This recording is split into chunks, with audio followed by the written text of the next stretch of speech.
Hi guys, welcome to my channel মা কিষান। আজকে আমি বাচ্চাদের জন্য দুধ বিরিয়ানি বানাবো, আপনারা সঙ্গে থাকুন। এখানে আছে কিশমিশ, আদা, তেজপাতা, পেঁয়াজ কুচি, নারকেল কুচি, ভোগ চাল আর 1 লিটার দুধ। আজকে আমি মাটির চুলায় রান্না করব। চুলাটা আমি ধরে নিলাম।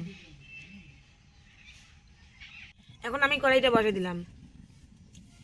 এখন আমি মিঠার তেলটা দিয়ে দিলাম। আমি এখন খড়িগুলো লাগিয়ে দিলাম। এখন আমি পেঁয়াজ কুচিটা দেবো।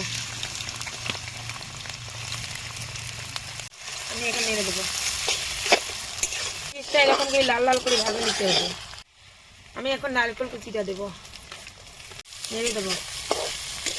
এরকম করে ভাজে নিতে হবে নারকেল কুচি আর পেঁয়াজ কুচি। আমার নারকেল কুচি আর পেঁয়াজ কুচি ভেজে নেওয়া হয়েছে। এখন আমি তেজপাতা দেবো, কিশমিশ দেবো। আমি ভালো করে নেড়ে নেবো।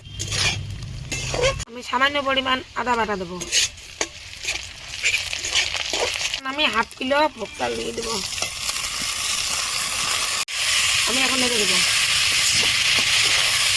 আমি 1 চামচ লবণ দেবো।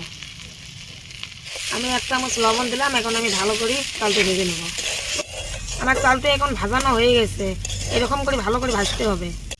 আমি এখন দুধটা ঢেলে দেবো। আমি এখানে 1 লিটার দুধ দিয়ে দিচ্ছি। আমি এই দুধ বিরিয়ানির কোনো মশলা ইউজ করব না। আমি এখন ঢেকে দেবো 5 মিনিটের জন্য।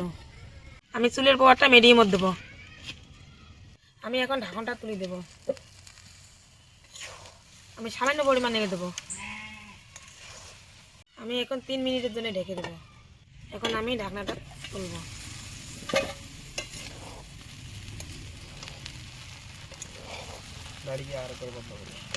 দেখো গাইস, আমার বিরিয়ানিটা হয়ে গেছে। কি রকম রং! আমার এই বিরিয়ানিতে কোনো মশলা লাগে না। এই বিরিয়ানিটা সবাই খেতে পারে। এই বিরিয়ানিটা যদি আপনারা বানাতে চান, লাস্ট পর্যন্ত ভিডিওটা দেখেন। আমার এটা ফেভারিট বিরিয়ানি, দারুণ খেতে।